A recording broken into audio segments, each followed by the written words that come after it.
We are joined by the Majestic Queen. First of all, I am Dwight Nicholson, your host, and I have the privilege of sitting with the Majestic Queen. And we're going to talk about who she is, the message that you're looking to convey.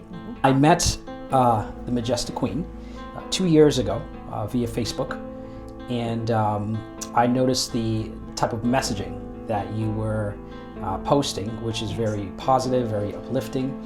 As a believer myself, I resonated with a lot of the messages that you posted.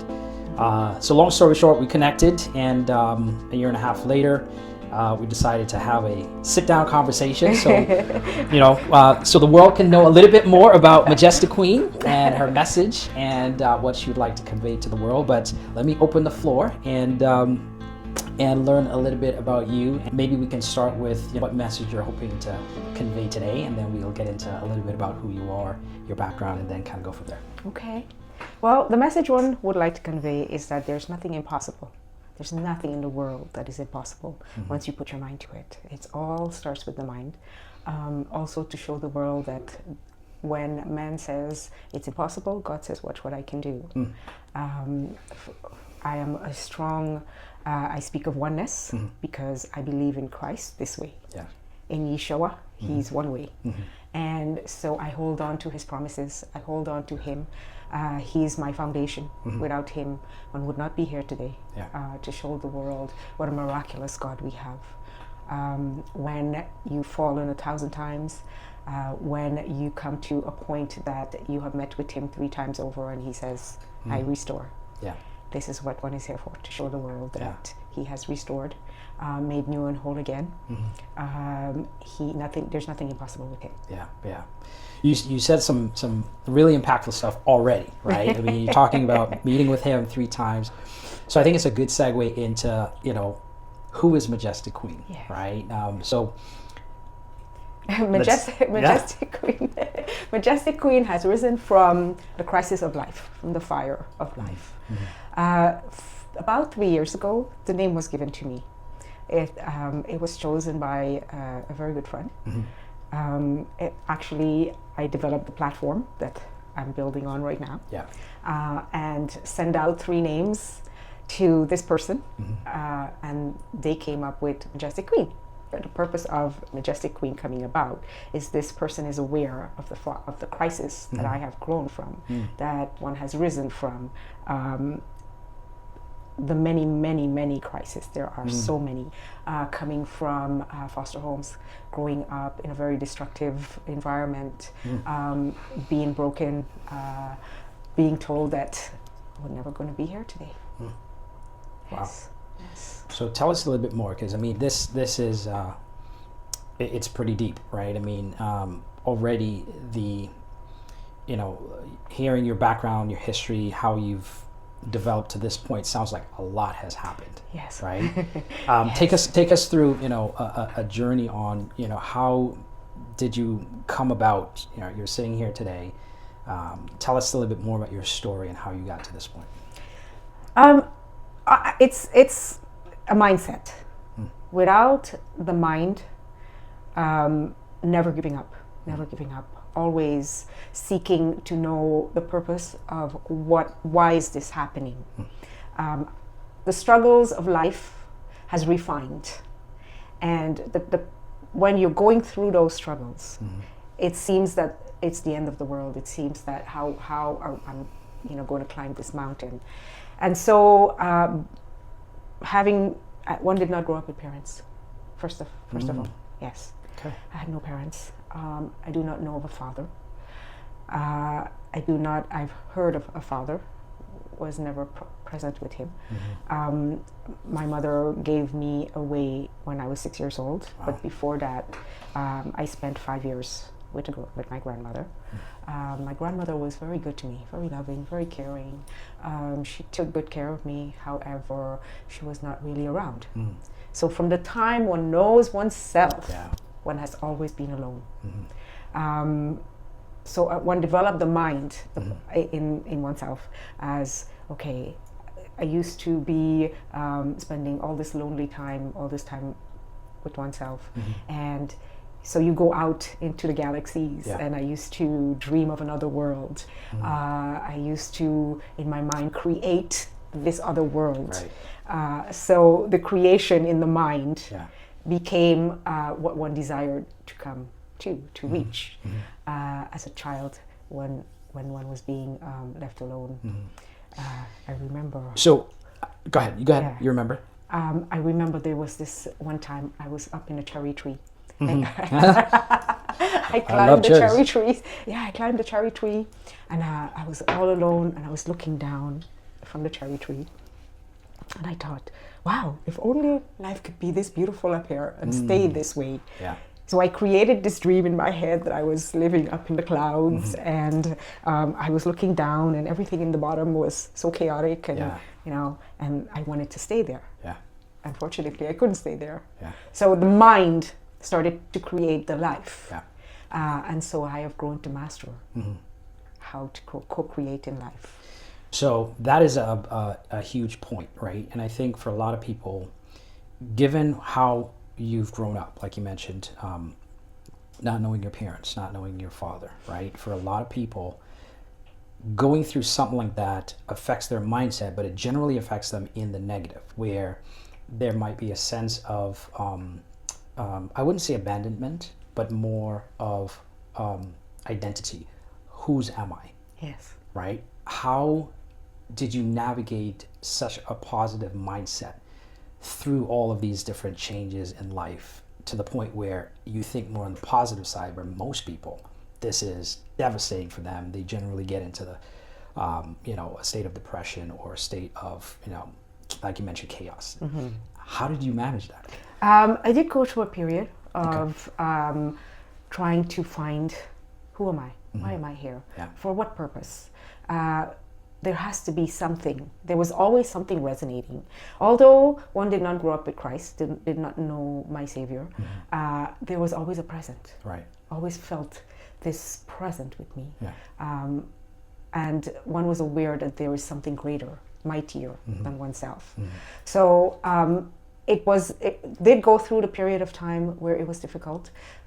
It was not all fancy, and beautiful, and no. There were crises in life. Wow. One did go through a period of depression.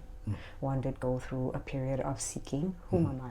Yeah. For what purpose, However, there was always this thing within. It's always within, resonating, that no matter what happens, no matter what, happens, one was going to love. Because not being loved, not knowing love, being told that I would never amount to anything, one was not going to be anything in this world. Yeah. One was given away, left on the streets, homeless, been through so many drastic things in life, traumatic things in life.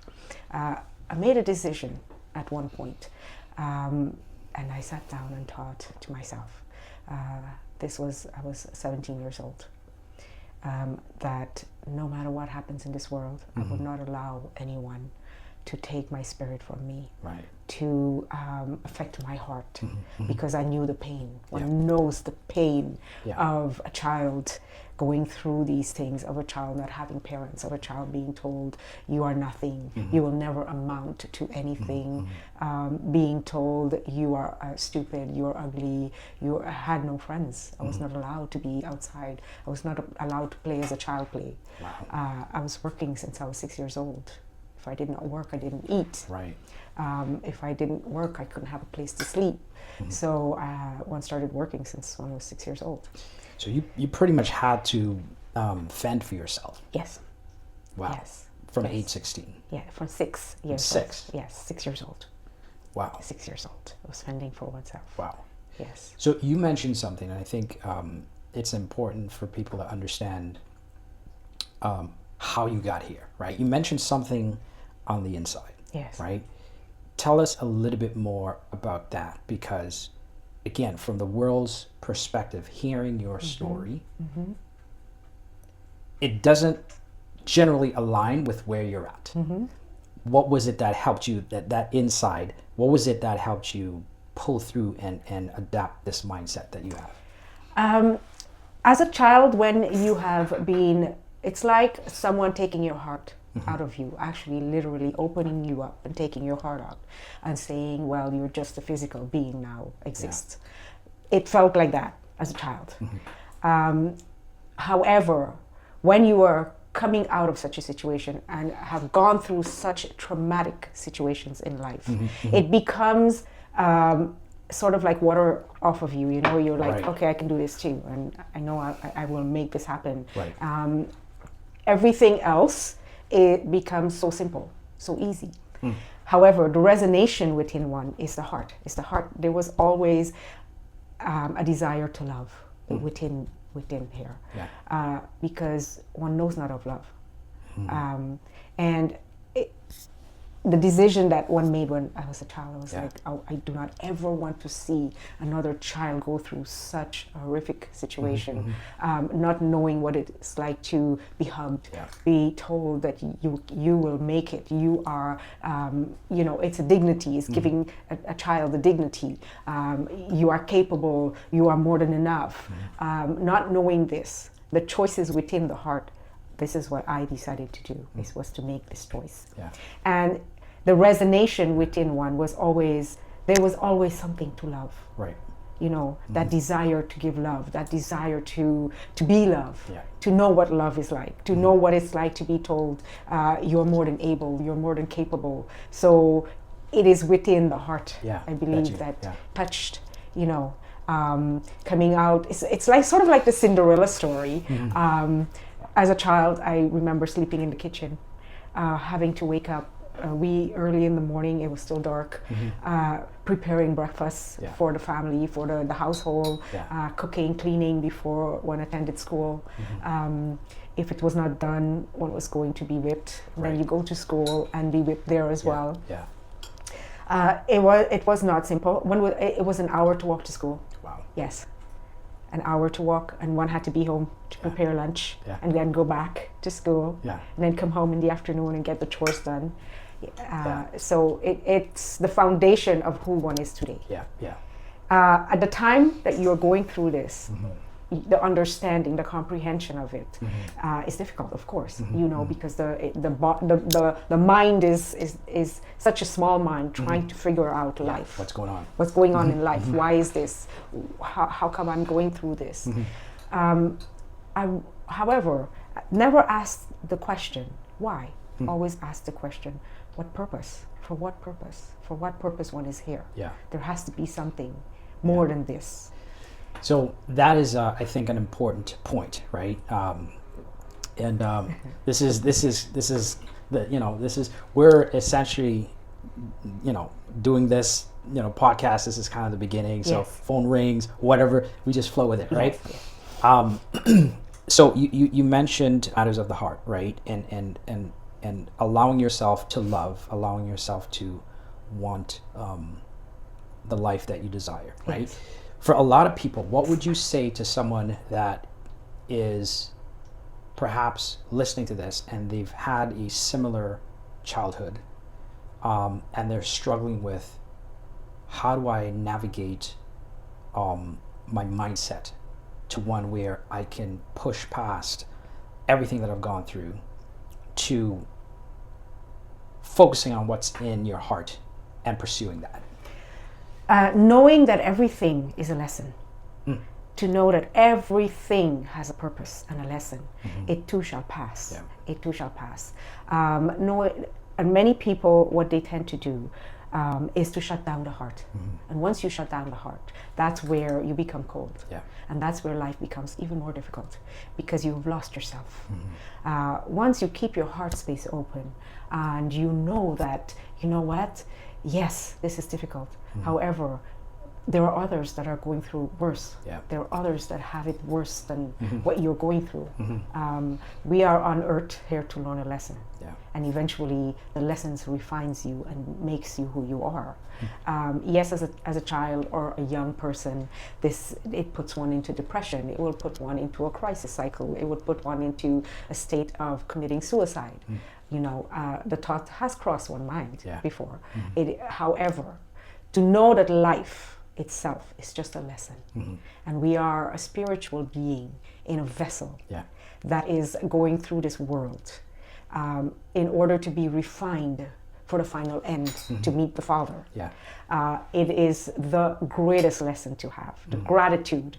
I think also because as a child, I was always grateful for whatever came. Yeah. For I had nothing, Yeah. absolutely nothing. Yeah. And so every little thing that came along, Yeah. I was so grateful to have, you know, a candy. It was like the biggest deal to have a little candy. Yeah. Yeah. And so grateful to taste the flavor of the candy and to just to receive a candy. Yeah.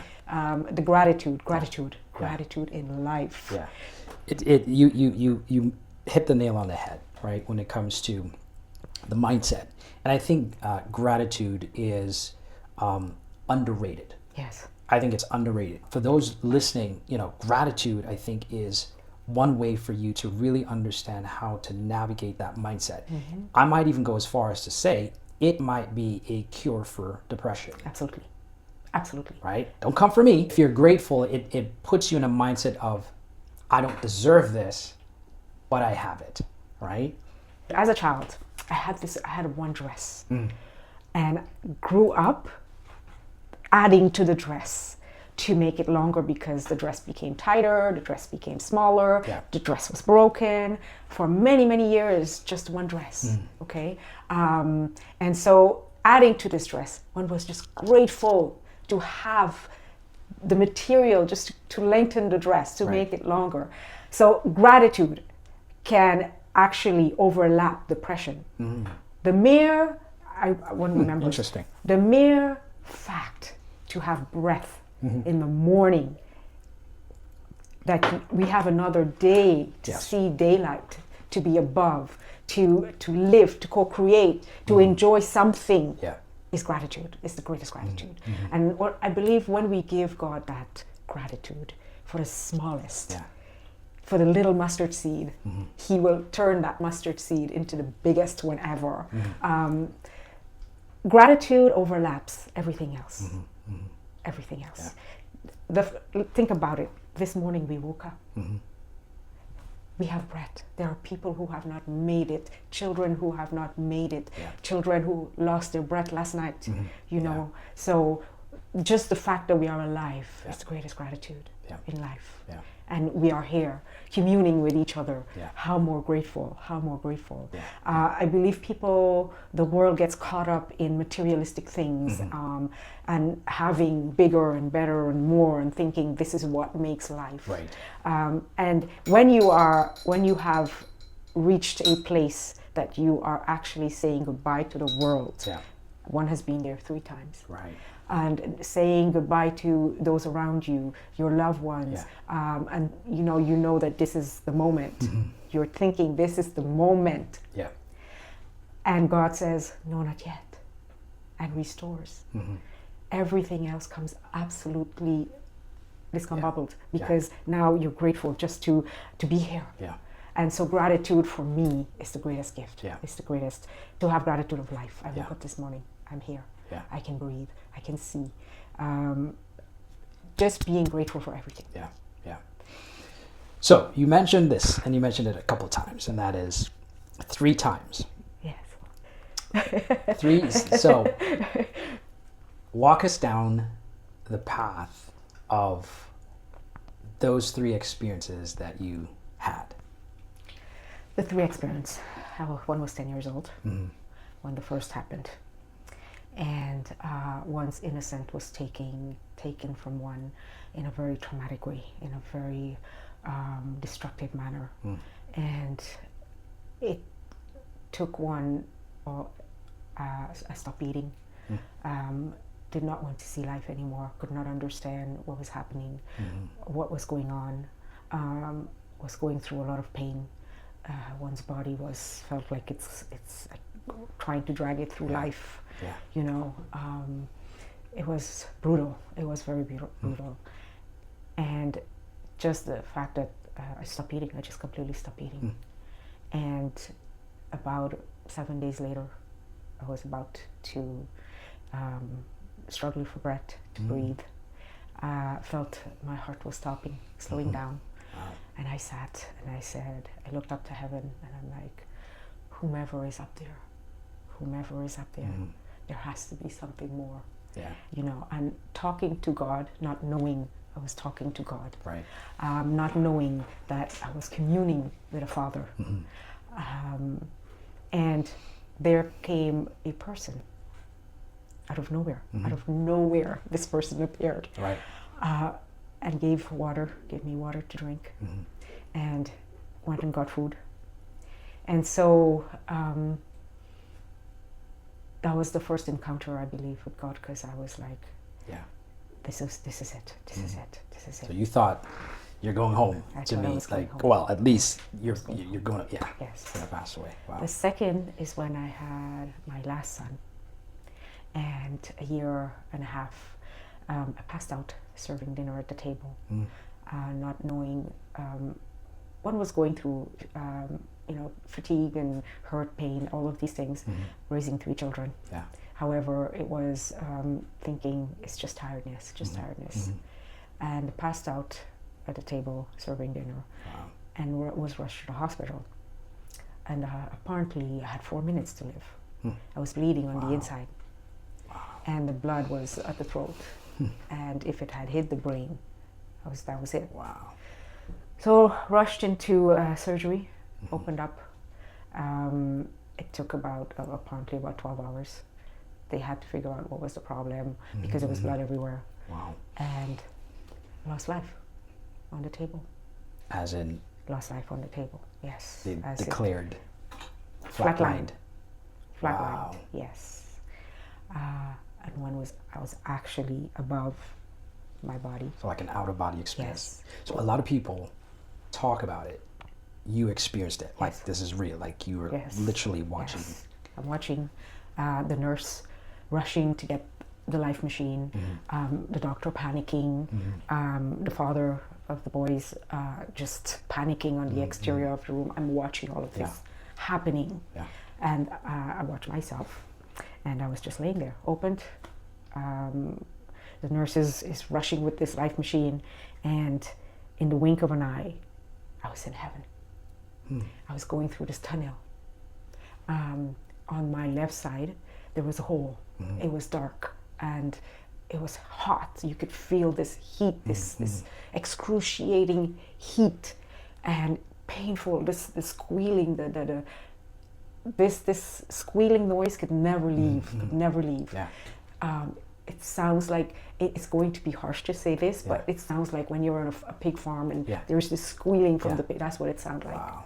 And I kept going, and I'm going through this tunnel, and on my right hand side, it's beautiful. All just flowers, and forever and ever and ever, just a forest of flowers and a garden and trees, and so continuing, and it's one reached sort of like a tunnel hole, right? A portal. Yeah. And was just about to step over into the portal, and the voice says, "It's not your time. Wow. It's not your time. You must go back." Wow. And so that point, arrived back into the body. Yeah. Spent almost 21 days in the hospital, hooked up to life machines. 12 days after when I actually woke up. Wow. Yes. So you were out. Yes. After flatlining, coming back, and life then machine. 12 days. Life machine. Lived on a life machine. Yes. Wow. Remember the first moment I woke up. I think the entire hospital must have heard. That you woke up? Yes, because I was in I had 32 pins in my stomach. Wow. Yes. Pain beyond pain. Felt like I was run over by a truck. Yeah. And morphine, living on morphine. That was, painful. However, one knew that one had the capacity to heal one's body because the mind started working. And so I would close my eyes and imagine. I would go into my mind and literally seeing everything in my body becoming new and repairing and restoring. And after that, I started to heal faster. Right. And so I developed once more the mind to master matter. Yeah, yeah. So it's mastering mind over matter, therefore. Wow. And went home. To be very transparent, I was very angry with God. I was very, very angry because I was like, why did you send me back here? Yeah. Why? So I kept asking God, why? I went down to about 69 pounds. Took a long, I used to crawl around on my hands and knees for a long time. Did not have the ability, the strength. And the oldest son used to do everything. He used to, go get whatever I would ask for, and take care of the little ones in the meantime. But I was there, telling him. Took about a good year to get the strength to walk again. However, yes, I remember about the third month, I was looking myself in the mirror. One never liked to look oneself in the mirror. I never looked myself in the mirror. I couldn't. I was like, couldn't be bothered with the mirror. So I never looked at myself. And one day I looked at myself in the mirror and I said, God, for what purpose? For what purpose? And I heard my son calling Mom, Mom. And the voice, that voice that never left, said, that is the purpose. And then realize, yes, what would my children do without their mom? And so I'm like, okay, time to get on your feet, Christina, time to get life moving again. And I started to go back into my mind and co-create life once more. So the co-creation is always here. In the mindset. In the mindset. One believes once you can do it here, there's nothing impossible. You create the life on the exterior. So I started like, okay, we're going to walk. We're going to get this done. We're going to do what's necessary, what needs to be done. And got it done. This is a story, and I think this would be a good place to end this segment because there's so much more we want to cover, so much more we want to